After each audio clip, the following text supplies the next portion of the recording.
Hello, everybody. Andy Jacob here with the DotCom magazine Entrepreneur Spotlight Series. And what's everybody talking about right now? I mean, you can't go on television, you can't go online, you can't go on DotCom magazine without reading about what's happening in healthcare. I mean, everybody's interested in it. The population, of course, is getting older. So many people are so interested in their healthcare, what's happening in the healthcare industry. And the people behind the scenes, the software and the technology that's really driving the entire healthcare industry, we wanted to bring a real leader on the field in this space. So we've been able to invite Mr. Dan Prince. And Dan, of course, is the founder and CEO of Illumasoft. And they're really at the forefront. I mean, they have a mission to make healthcare better. They're really building strong relationships with their clients. And we wanted to bring them on the show because when it comes to software and healthcare, that's what's driving it. So without the right software, without the right sort of mission and mission control for the healthcare companies, things don't get done. So Dan, welcome to the DotCom magazine Entrepreneur Spotlight Series today. Well, thank you, Andy. I appreciate you having me on. I mean, it's great to have you. I mean, you and your company have become known to really maximize resources and really spearhead so many custom solutions that really help healthcare organizations, practices, and of course, the providers. I want to get into it. But before we do, let's do what we always do first off. Let's pull the lens back to 30,000 feet. Tell us what you're doing at Illumasoft, and then we're going to get into it. Most of what we're doing in healthcare is centered around integrating different systems so we can capture data for the most part so that we can do machine learning and make processes and procedures better for the hospital and for patients ultimately. Yeah, I love it so much. And you really create solutions that really are what I'm calling moving the needle. I mean, for healthcare industry and the patients that they serve. Let's talk about it. You know, who's reaching out to you right now? What's the big problem that they want your company to help them solve right now? Honestly, there is a variety of problems that are available for people to solve. And technology is just now getting to the point in the healthcare industry that it's accepted and they're budgeting for it and they can afford it. So one of the big things that I'm excited about is the aggregation of data. But there are just opportunities all over the place for improvement. And we've been working with a lot of researchers who are doing studies and they need special custom software in order to be able to capture the data that they need because it just isn't something that's done yet. Yeah, so interesting, Dan. You know, through COVID, of course, everybody started to adopt more, virtual doctor visits and being online and telehealth and the whole thing. And of course, when we go online and we speak to a doctor and things start going back and forth, one thing that we all think about is HIPAA compliance, and we think about data. Let's talk about that. How important is this idea of safety with people's data, and how does your company put that in the mix with regard to the way you think about things? How important is that compliance and that data protection? Well, it's number one. It's not just with us, but with our clients. And so what we do is we've been HIPAA compliant since HIPAA was first introduced back in the late 90s. It's not that difficult to do. You just have to make it a core principle of how you architect systems and keep data separate from anything that could be utilized in any way for a patient. Other than the healthcare provider.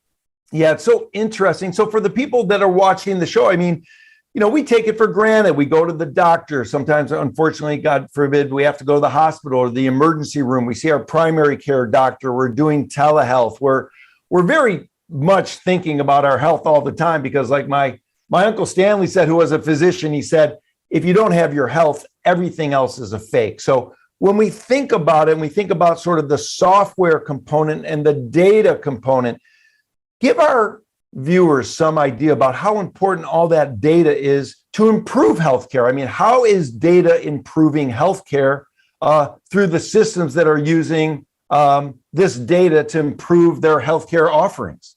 Absolutely. So it might not be well known to your audience. It certainly wasn't to me. But I did a study at one point about 3 years ago in diabetes, specifically childcare diabetes, type 2 diabetes. And I found out during that time that their ability to utilize insulin to help these diabetics was somewhere only around 8 to 12% of what is possible.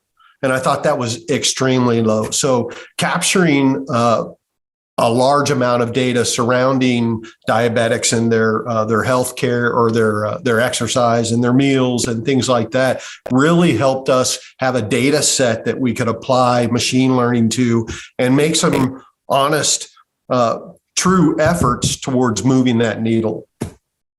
Yeah, it's so interesting. You mentioned diabetes. I mean, this is something that's really becoming almost an epidemic. I mean, so many people have challenges with this. And I would imagine, you have such a great team, first of all, at Illumasoft, that when people go to work and people start thinking about what they're doing, yeah, I mean, you're a software development company, you do a great job. I mean, you're really in the middle of it all. But one thing that really sort of would resonate for us at DotCom Magazine about what your staff is doing is that when they go to work, it's not just about software solutions. It's more about the people that it's positively impacting. So how important is that for your corporate culture that everybody knows that they're really impacting people's health in the right way? Also, it's extremely important. Our culture is one that if you're not enjoying yourself on a daily basis, that's something that we need to address, either as a team or you need to address it personally. But our team that I work with, an extremely talented set of professionals, each have a passion for the result of increasing the quality of healthcare and patient care.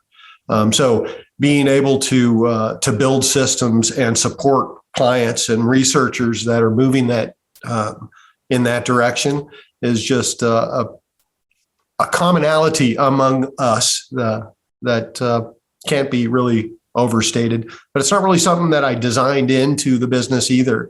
It just happened that we're all, I hire really good people. What can I say? Yeah, I love it. It's so great. And they have great leadership. And that leadership starts at the top as well as the corporate culture. And one thing that makes me think about, Dan, you've really built your name and the company's name on what I call collaboration. I mean, that's a big word in your business. And of course, when a company works with your company, it really means that they're getting a partner and maybe someone like a teammate, I guess you could call it. So how important is that sort of team?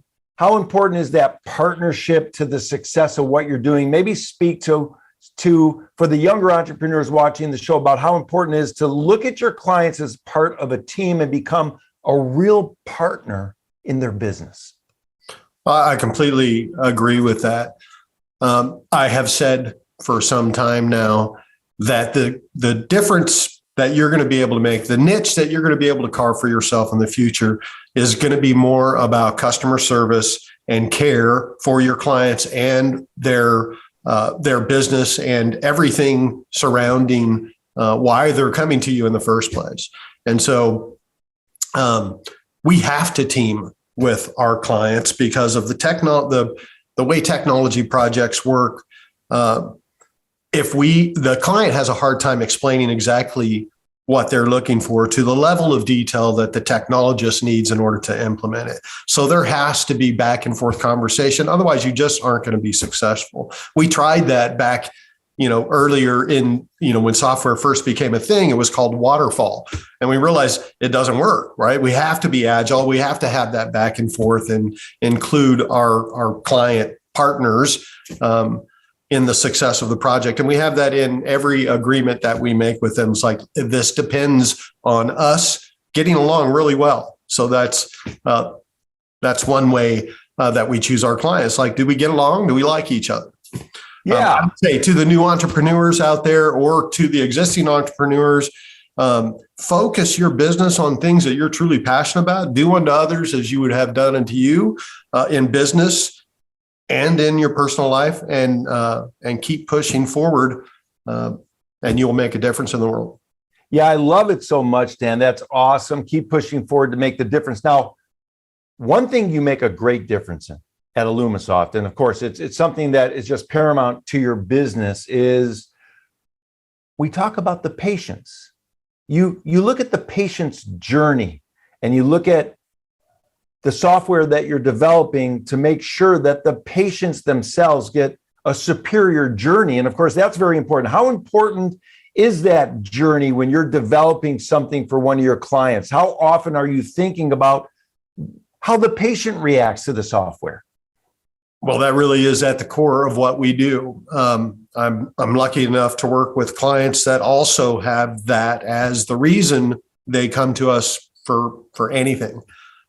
So we are all patients, or have been, throughout our lives. And with technology coming along and the internet, having made such an impact with us, the way that we judge our healthcare journey is changing as well. So we've got to keep up with the expectations. We can no longer have healthcare where you have to walk into an office, for instance, and sit there for 45 minutes because your physician can't plan their day any better than that. And they're doing their best, but we're trying to make improvements that make it easy for patients and the journey that they have on a daily basis to maintain their health, which includes both, interaction with a healthcare professional, but also just maintaining their health and watching their vitals is changing dramatically. And if the hospitals and our clients aren't keeping up with that, then the patient's experience is going to be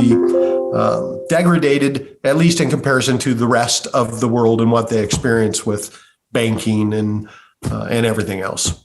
Yeah, I love it. It makes sense for the patients. Of course, what you have become known for at your company are these smart, seamless healthcare solutions that really support a company. But let's talk about it just for a minute, because when we think about it, you go in, you build this program, it's seamless, it's a solution that's smart, that's agile. For the people that use these types of solutions, for the organizations or the companies that use these solutions, I mean, they get to reduce their risk, they get to lower their costs, they get to get their organization more organized. I mean, it's just remarkable. So I would imagine once it's installed and once these companies or your clients start using the system, all kinds of great things happen for their company, right? Yes. In short, yes. But there are many reasons why that happens. And some of them aren't as tangible or as direct forward as other ones. For instance, if you have a piece of software that people in your company have to use every day, and that software is a little bit irritating, and it doesn't do exactly what they want it to do in the way they want it to do, that resentment on a daily basis of having to use that adds up. They may go into the lunchroom and have be in a bad mood and snap at somebody else, and it just kind of spreads throughout the organization. I think making sure that you're using technology to make not only the patient's life and journey through healthcare easier, but also the provider's life and ability to provide in a less stressful way, because the software is so stressful for them, is also a big benefit to what we do. Yeah, it's so interesting, of course, because you think about healthcare, Dan, and you think about how important it is, and you think about where it's going. We think about the software that's sort of running it. And, there's of course, off-the-shelf solutions, and then there's going to be a custom software development. And when we think about how important healthcare is and how important the patients are, you would think that the custom software development just offers so many more advantages than an off-the-shelf solution. Is that right? I think so. Now, there is a time and a place for everything. And we work with a lot of off-the-shelf solutions, integrating that data into bigger systems. We're in the midst of an evolution. And so in today's world, custom software is not that expensive. And a lot of off-the-shelf software is expensive. So there's beginning to be at least a reason to go out and weigh the difference and consider custom software versus off the shelf.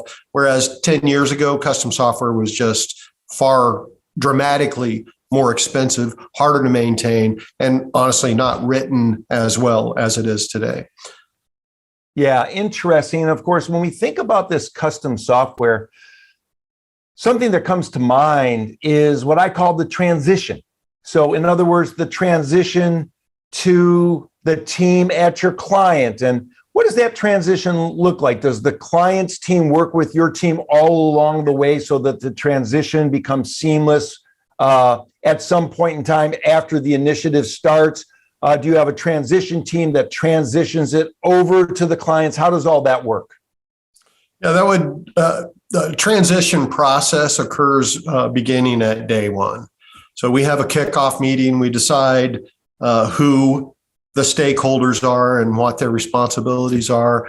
And my team then works towards making incremental steps towards their goals. We'll first come up with mock-ups and a design. We'll make sure that we know exactly what parts of the minimum viable product, the MVP, that we're going to produce first.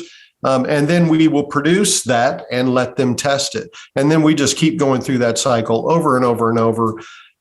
So we build really strong relationships with them during that process, and they get to look at the software all along the way.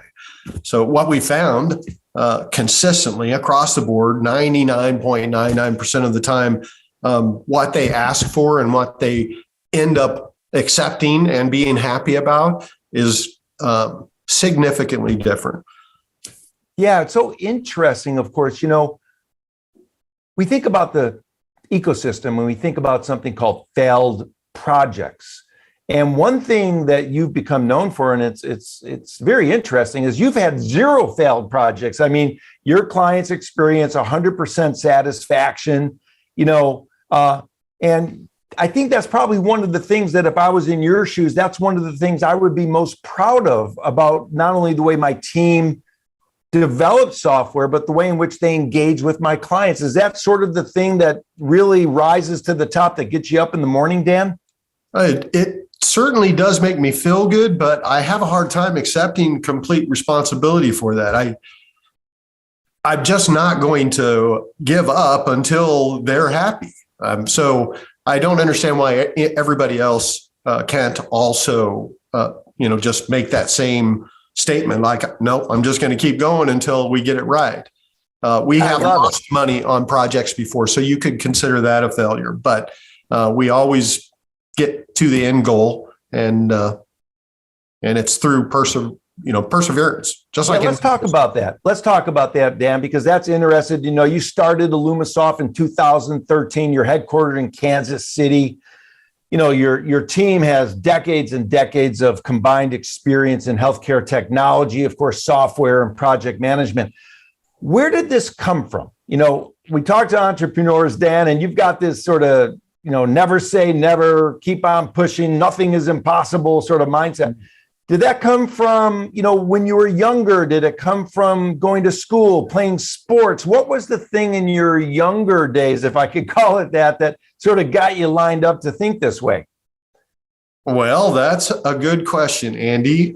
My younger days in this case were about 18 years ago when I woke up and had just lost my job at a really well-known company here in Kansas City, and decided that the corporate world wasn't for me, and started reading and educating myself on ways that I could do better. I started off with Napoleon Hill's The Laws of Success. And then I just made a habit of continually educating myself and pushing myself to become a better person, finding people that I admired and wanted to be like, and then changing slowly over time to be like them. One of the things that I picked up from all of these books was that what really matters is how you can look back at yourself and hopefully not have any regrets. So that's what I'm attempting to do. I mean, it's impossible, but I think it's a good goal. At least it's a good aspiration to have. Yeah, it's great. It's so interesting how you can learn from books and from mentors. And when we think about the kind of work that you're doing, I mean, from VR software that trains athletes to avoid concussions to software that calculates patients' risks of having lymphoma, I mean, these are real game changers. I mean, these are things that really can change the life of a person. But I did want to talk to you about, VR, virtual reality software. How big do you think that becomes over the next 10 years with regard to, healthcare? I think augmented reality will be a bigger game changer, to be honest. I think VR is extremely important in that it is a stepping stone to AR. I think that people need to start developing the skills to be able to create VR technology right now, because it's not easy. It's not as easy, let's say, as your solution might be currently. And there are other skills that are needed, including graphics and just a complete different user interface and user experience for those devices. And I think right now we're just barely getting to where that stuff is acceptable. But I think AR is much bigger than VR in that you need to be able to stay in your current reality in addition to being in this other reality. You can't separate the two. Yeah, that makes sense. AR will drive it. Very interesting, because every industry, Dan, has its own what I call language. And the healthcare industry has its own language. The software developers have their own language. How important is it, Dan, do you feel that your group, your team can be able to speak what I call the language to your clients in a way that they understand it?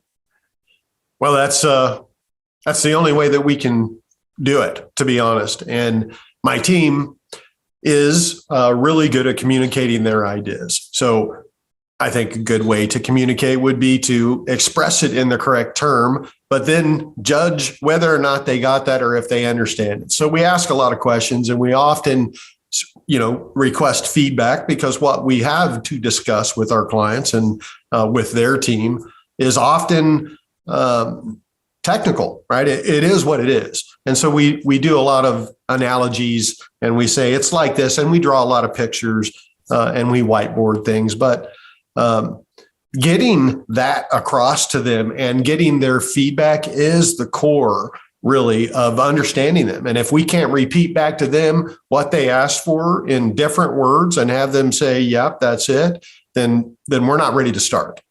Yeah, it makes sense. Communication is so important.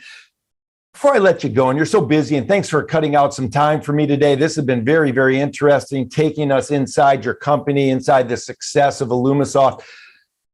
Let's give back to the entrepreneurial community. You spoke about this briefly, when you started reading some books, and you kind of came away with this sort of empowering idea. But for the younger entrepreneurs watching the show, Dan, maybe they're hitting a tough time.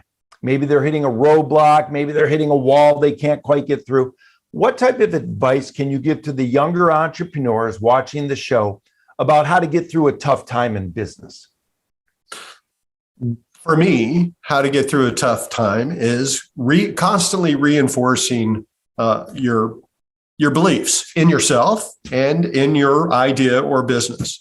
The way that I constantly reinforced my goals when I first started out, I still do it today, as a matter of fact, is I've written them down. And every year or so, every 6 months or so, I will go through and alter them based on where I'm at and where I want to go from there. But I have a set of statements about myself and my goals that I say every morning. And if I don't say that list, I feel like I feel a little bit naked for the day. So it sounds hokey, and I thought it was hokey when I read about doing it. But it reinforces the thoughts. It reminds you every day of where you're going. It keeps you on track, and it anchors you, in a sense, to that vision of your future. And so that's what I've done. And, I've been doing this for almost a decade now, the better part of a decade, and I'm still here. And I give thanks for that every single day, because I know a lot of companies that, I don't know of them personally. I just know most companies don't make it this far. So I think a lot of that isn't not struggling. A lot of that isn't not failing along the way. A lot of that is just keep going. Keep on going, keep on pushing. I love it. It's great advice. I mean, yeah, some of those things back in the day where we wrote down our goals and aspirations and visions and we, put it on our bathroom mirror and you say it every morning. I mean, things like that, they work. And I'm so glad you mentioned that because that's a great way to go, Dan. I mean, thank you so much for spending some time with us today. I mean, Illumasoft is a leader in the software solutions for the healthcare industry. What you're doing is remarkable. And you're helping so many companies. And by helping companies, you're really helping patients. And by helping patients, you're making people healthy. So that's fantastic. So Dan, thanks so much for coming on the show today. This has been great. Excellent. Thank you, Andy. Thanks for having me again. It was fun.